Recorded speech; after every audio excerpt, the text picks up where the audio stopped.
Good day, beautiful people. Welcome back to Life Treasures and Golden Moments. This is Natalie Silva, and this is also the month of June 2019. And today I want to share another love story with you. It's a love story of an animal, and I want to dedicate this to my precious little angel that passed 2 years ago this weekend, and to all our pets out there that have passed, that have brought so much love to us. We say thank you and may God bless. Today's story is called The Price of Love, and the author is Fred Bauer. If only I could keep the kids from naming him. That would be the trick. No family needs 2 dogs, I began dogmatically, and so I invoked the Bayer Anatomy Rule, BAR, which prohibits the naming of any animal not on the endangered species list. That includes anything that walks or squawks, sings or swims, hops or crawls, flies or yodels, because at our place, a pet named is a pet claimed. We gotta call him something, our 4 children protested. Oh, all right then, call him Dog X, I suggested. They frowned, but I thought it the perfect handle for something I hope would float away like a generic soap powder. My no-name strategy proved to be a dismal failure. However, long before the pup was weaned, the kids secretly began calling him Scampy, and before I knew it, he had become as much a fixture as the fireplace, and just as immovable. All of this could have been avoided, I fumed, if Andy, our neighborhood mutt, had only stayed on his side of the street. But at age 14, the scruffy, arthritic mongrel hobbled into our yard for a tete-a-tete with our blue-blooded schnauzer, Baroness Heidi of Princeton, on her AKC papers, who was 10 years old, and she was an old maid. Before one could say safe sex, we had a miracle of Sarah and Abraham proportions. We were unaware that Andy had left his calling card until the middle of one night during our spring vacation in Florida.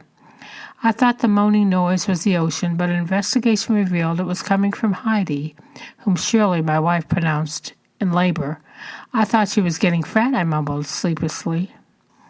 When morning brought no relief of delivery, we found a vet who informed us that the big pup was blocking the birth canal, which could be fatal to Heidi. We run our hands for the rest of the day, phoning every couple of hours for an update. Not until evening was our dog pronounced out of danger. She was carrying 3, the doctor reported, but only 1 survived. The kids took one look at the male pup, a ragamuffin ball of string, red string, brown string, black string, tan string, gray string, and exclaimed, "Andy! He looks just like Andy."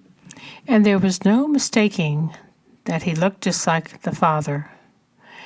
Heidi's only genetic contribution seemed to be his schnauzer beard. Otherwise, he was an eclectic mix of terrier, collie, beagle, setter, and Studebaker.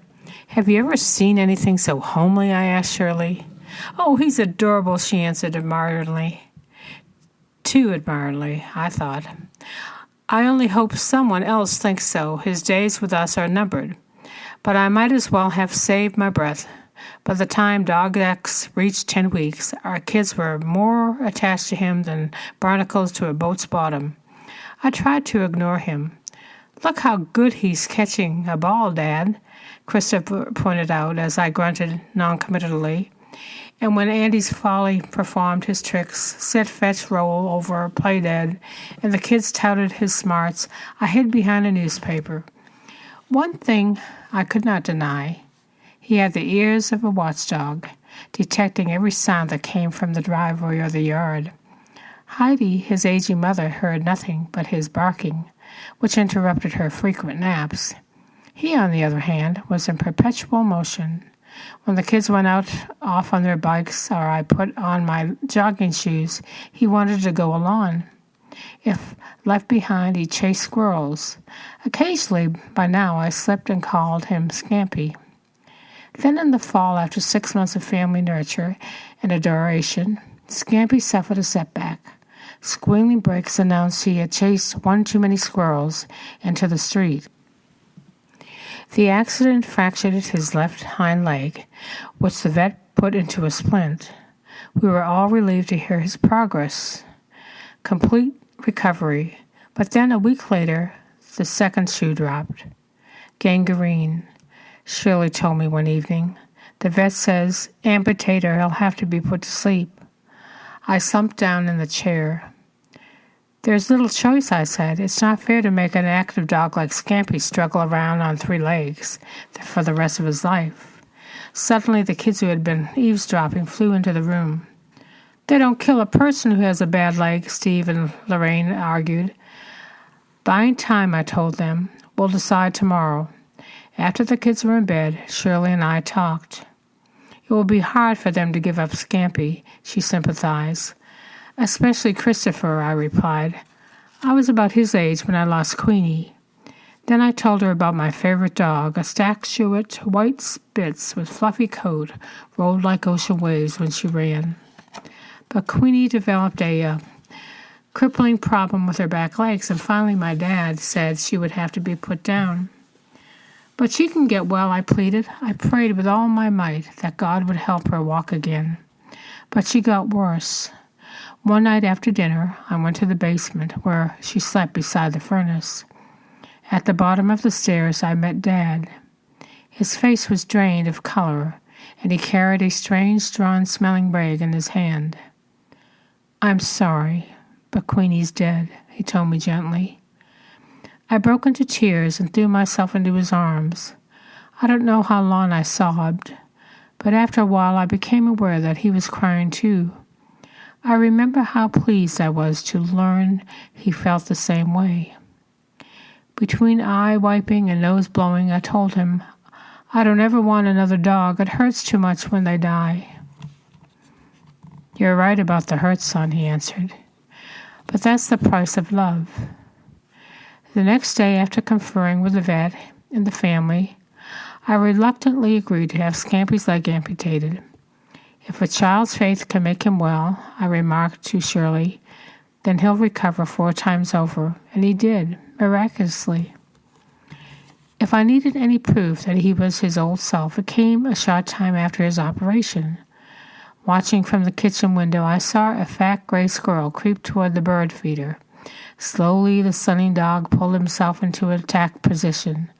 When the squirrel got to within a dozen feet, Scampy launched himself, using his hind leg like a pogo stick.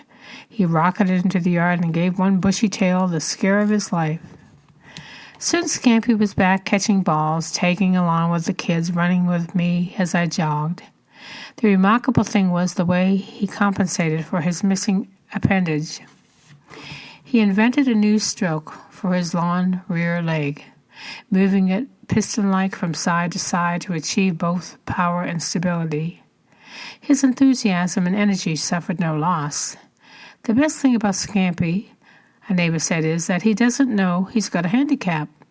Either that or he ignores it, which is the best way for all of us to deal with such things. Not that everyone saw him in a positive light. On the playground, some youngsters reacted as if he were a candidate for a Stephen King horror flick. "Look out!" shouted one boy. "Here comes Monster Dog." Tripod and Hopalong were other tags that they gave him. Our kids laughed off his detractors and introduced him as Scampy, the greatest 3-legged dog in the world. For better than 5 years, Scampy gave us an object lesson in courage, demonstrating what it means to do your best with what you've got. On our daily runs, I often carried on conversations with him as if he understood every word. I almost shipped you out when you were a pup, I recount to him. But the kids wouldn't let me. They knew how wonderful you were. It was obvious from the way he studied my face and wagged his tail that he liked to hear how special he was.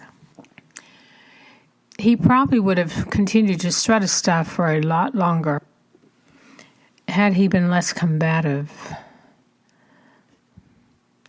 In scrapes in which he was clearly overmatched, he lacked 2 essentials for longevity: discretion, and partly because of his surgery, an effective reverse gear. One warm August night, he didn't return at his normal time, and the next morning he showed up gasping for air and bloody all around the neck. He obviously had been in a fight, and I suspected a badly damaged windpipe or lung. "Scampy, when will you learn?" I asked as I petted his head. He looked up at me with those trusting eyes, and he licked my hand. But he was too weak to wag his tail. Christopher and Daniel helped me sponge him down and get him to the vet, but my diagnosis proved too accurate. By midday, the greatest three-legged dog in the world was gone. That evening, Christopher and I drove to the vet's office, gathered up Scampy, and headed home. Scampy's mother, Heidi, had died at 15 just a few months before. Now we would bury him next to her in the woods by the garden. As we drove, I tried to engage Christopher in conversation, but he was silent, apparently sorting through his feelings. "I've seen lots of dogs, Christopher," I said, "but Scampy was something special." "Yep," he answered, staring into the darkness. "He was certainly one of the smartest." Christopher didn't answer. From flashes of light that passed through the car, I could see him dabbing his eyes. Finally, he looked at me and spoke. "There's only one thing I'm sure of, Dad," he choked out through tears. "I don't want another dog. It feels so bad to lose them." "Yes, I know," I said. Then, drawing on a voice and words that were not my own, I added, "But that's the price of love." Now his sobs were audible, and I was having trouble seeing the road myself. I pulled off at a service station and stopped the car. There I put my arms around him, and with my tears let him know, just as my father had shown me, that his loss was my loss too. As it's been said by Anatole France, until one has loved an animal, a part of one's soul remains unawakened, and that is so true. For you animal lovers out there, you understand that statement. They bring joy and happiness. They're our teachers. They teach us how to be gentle and love others, and to have an understanding about the world around us. So to all of the little animals out there that have touched our lives, we say thank you for bringing the sunshine into our hearts and for the love you've given us. Until next time, take care and God bless. This is Natalie Silva.